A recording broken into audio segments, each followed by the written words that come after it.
Okay, so today we're going on a deep dive, and this one's come directly from you guys, the listeners. You want to know more about Club Penguin? Club Penguin. You bet. And you sent us a ton of stuff to go through. I mean, we've got Wikipedia pages here, YouTube video transcripts, and a bunch of Reddit threads, even an entry in a video game encyclopedia. Wow, sounds like people are still pretty passionate about it. Yeah, they are. So today's mission is to uncover the most interesting things about this virtual world. I mean, everything from huge success in the beginning to the Disney buyout, the eventual shutdown, and then what happened after that with it going. Sounds like a pretty fascinating journey. It really is. Whether you spent hours waddling around as a kid or you're just curious about what made this online world so popular, let's dive in and find out. Okay, so I think right off the bat, it's helpful to understand just what Club Penguin was all about. We're talking about a massively multiplayer online game, or MMO for short. It launched back in October 2005 and basically dropped you right into this cute, snuggery world as a penguin avatar.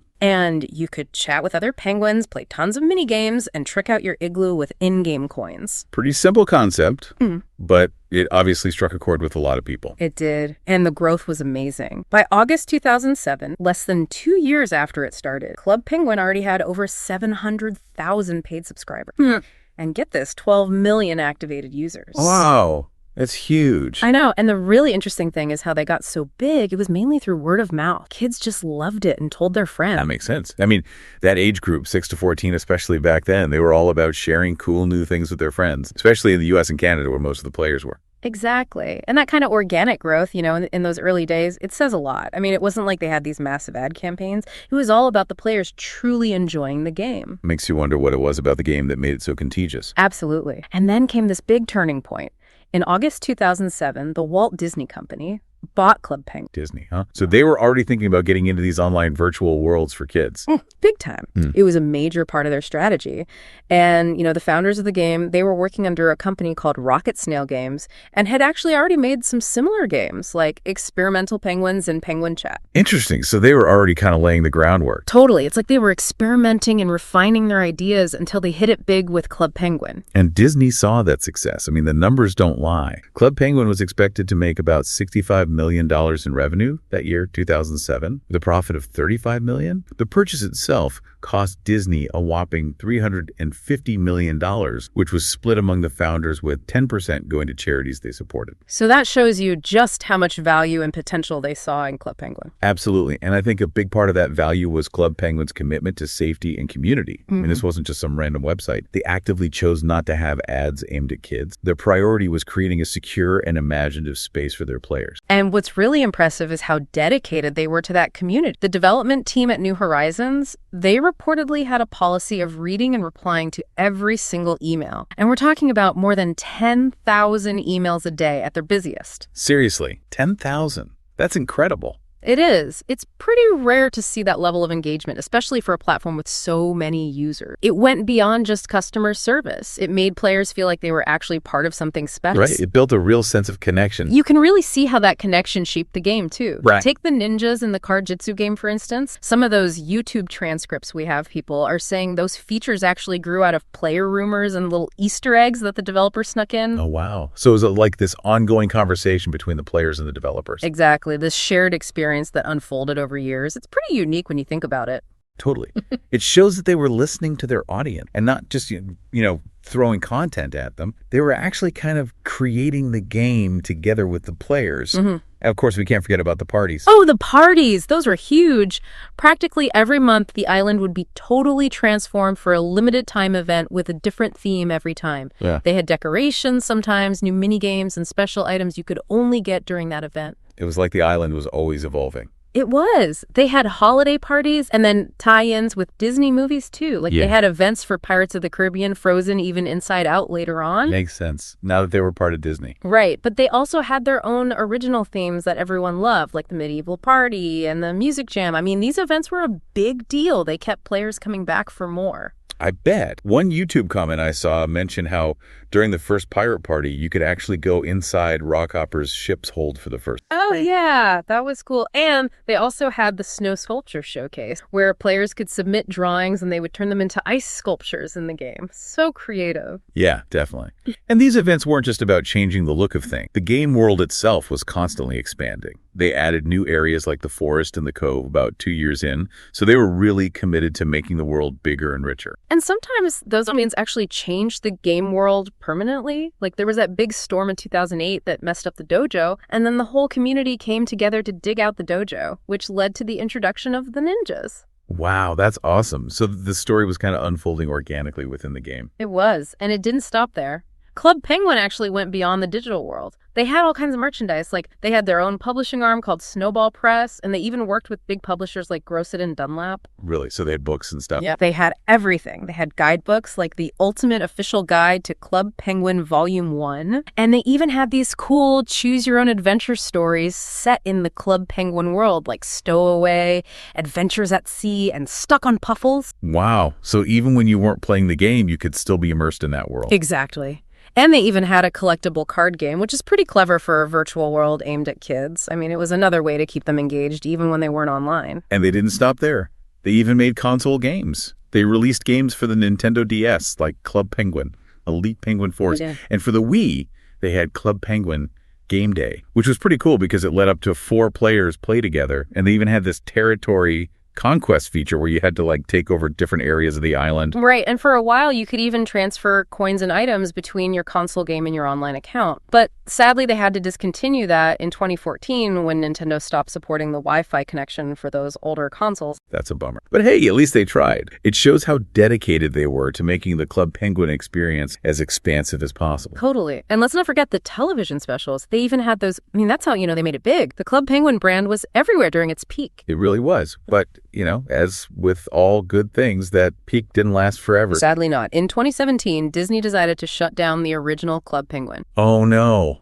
Why'd they do that? Well, their official reason was that the web player was becoming outdated, or as they put it, obsolete. And they wanted to focus on this brand new 3D mobile app they were developing called Club Penguin Island. Ah, so they were trying to modernize it. Exactly. But based on what we've seen in these Reddit threads and YouTube comments, a lot of players felt like this was where things went wrong. Really? How so? Well, it seems like people were really attached to the original game. They weren't necessarily looking for a completely new and flashy 3D experience. I can understand that. Sometimes change isn't always good, especially when you're messing with something people love. Exactly. And the general feeling seems to be that Club Penguin Island, even with its updated look, just didn't have the same charm and depth as the original game. It's like sometimes innovation can backfire. Yeah. Especially if you abandon the core elements that people loved in the first place. Right. And ultimately, Club Penguin Island didn't reach the same level of popularity, and it actually ended up shutting down, too, in 2018, just a year after the original game. So it was a pretty short-lived experiment. It was. There's something I want to clear up, though, because there was some confusion about this in the Reddit thread. There was a mobile version of Club Penguin, but it wasn't the same as Club Penguin Island. Oh, so what was it? It was basically a mobile-friendly version of the original website. So you could play the classic game on your phone or tablet, but it wasn't a separate app like Club Penguin Island. Gotcha. So the move to Club Penguin Island was supposed to be the next big step, but it didn't really pan out. Yeah, pretty much. But that wasn't the end of the story for Club Penguin. What? Yeah. Even after the official servers went offline, the spirit of Club Penguin lived on through all these fan-run private servers, or CPTS for short. These are basically independent projects where dedicated fans have recreated and in some cases even reimagined the original Club Penguin experience. Wow. So they're keeping the game alive themselves. They are, and it's pretty amazing to see how much variety there is among these servers. Like, one of the most popular ones was called Club Penguin Rewritten, or CPR, and they were all about recreating the game exactly as it was between 2008 and 2012 using the old AS2 technology. It's like a blast from the past. Exactly. And they even claimed that they were operating under fair use, because they were a nonprofit educational platform teaching kids about managing money and staying safe online. Interesting. So they were trying to frame it as educational. Yeah. But unfortunately, CPR ended up shutting down, too. Oh, no. What happened? Yeah. Well, based on what we've read, it sounds like there were concerns about safety and the potential for legal action from Disney, especially after some negative press coverage that kind of lumped CPR in with some other less trustworthy private servers. Yeah, I can see how that would be a problem. Right. But the good news is there are still plenty of other private servers out there. One of the biggest ones right now is Club Penguin Journey, or CPJ. And from what players are saying on Reddit, they've really captured that classic old school feel, but they've also added their own custom content that fits in perfectly with the original style. That's cool. So it's like the best of both worlds. Exactly. And they've got a really active and dedicated community too. And the best part is it's completely free to play. No subscriptions, no donations, no ads, nothing. Wow, that's pretty impressive. It is. And that no revenue model might actually be what keeps them under the radar. You know, it makes them less of a target. Good point. And from what we found, they seem to be doing pretty well. They even had an April Fool's party this year in 2025 with quests featuring popular characters like Rookie and Jetpack Guy. Yeah, and a box dimension, whatever that is. They gave away free items and even had virtual meetups with the mascot. Sounds like a lot of fun. It does. There was one thing, though. It looks like they had to roll back their database at some point, maybe when they relaunched, and that meant some players lost their account progress. Oh, man, that's got to be frustrating. Yeah, definitely. But hey, it's still a testament to how much love there is for Club Penguin that people are willing to rebuild their penguins and keep playing. Absolutely. Yeah. So besides CPJ, are there any other servers worth checking out? Oh, yeah. Tons. There's New Club Penguin, which uses the newer AS3 technology, the same one that the official game used in its later years, but it doesn't get updated as often as CPJ, and it does have ads, which some players aren't too happy about. Yeah, I can see why they might be annoyed by that. Right. And those ads could potentially make them more of a target for Disney, you know, like what happened with CPR. Makes sense. So is there a server without ad? There is CPI Imagined, also uses AS3, and they're all about recreating all the original content, but they're also adding new features and improvements. Like they've got sky tours and puffle guides. Sounds ambitious. It is. And they don't have ads, but they do have a smaller player.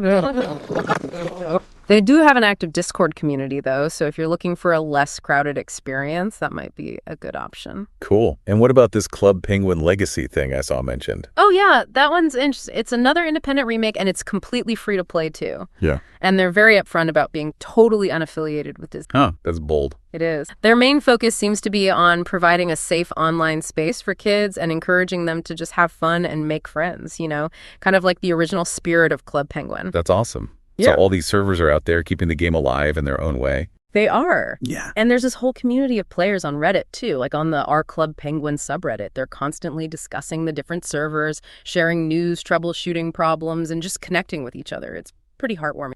It really is. So after all this, what do you think it is about Club Penguin that still resonates with people? Why are they so drawn to these fan-run revivals even years after the official game shut down? I think a lot of it comes down to nostalgia. For people who grew up with Club Penguin, it represents this really special time in their lives, you know? It's a chance to reconnect with those happy memories and revisit that familiar virtual world. Yeah, that makes sense. Nostalgia is a powerful thing. It is. But it's more than just that. There's also the sense of community that Club Penguin fostered so well. You know, that feeling of belonging and making friends in this shared online space. That's something that the fan servers are working hard to. Absolutely. And we can't forget about the creative aspects of the game either. You know, customizing your penguin, decorating your igloo role-playing with other players. That was a huge part of the Club Penguin experience. And it's something that still appeals to people today. Right. And then there's just the overall charm of the world itself. You know, that cute and ever-changing snowy island with its quirky characters. It was more than just a game. It was a place where kids could be themselves, be creative, and have fun. It was like a whole other world. It was. So as we wrap up our deep dive into Club Penguin, I think the biggest takeaway is that it was so much more than just a game. It was a cultural phenomenon that had a real impact on a generation of kids. It showed the power of online communities and the importance of creating safe and engaging digital spaces for children. And even though the official game is gone, its legacy lives on through these passionate fans who are dedicated to keeping that penguin spirit alive. So here's a final thought for you guys. Considering everything that made Club Penguin so special, the safety, the community, the creativity, and the constantly evolving world, and then thinking about the challenges that its successors face. What does that tell us about what makes online games and virtual worlds truly successful and enduring? Maybe it's about finding that balance between innovation and nostalgia, or maybe it's about understanding the crucial role that community plays in creating a truly memorable and lasting online experience. Something to think about for sure. Definitely. And for those of you who are feeling nostalgic or maybe even a little curious, we encourage you to check out some of the fan-run servers we mentioned, see what it's all about. There's a whole world out there waiting to be rediscovered. And hey, this deep dive was just the tip of the iceberg. There's so much more to explore. A lot more to the story. Thanks for joining us on the deep dive. See you next time.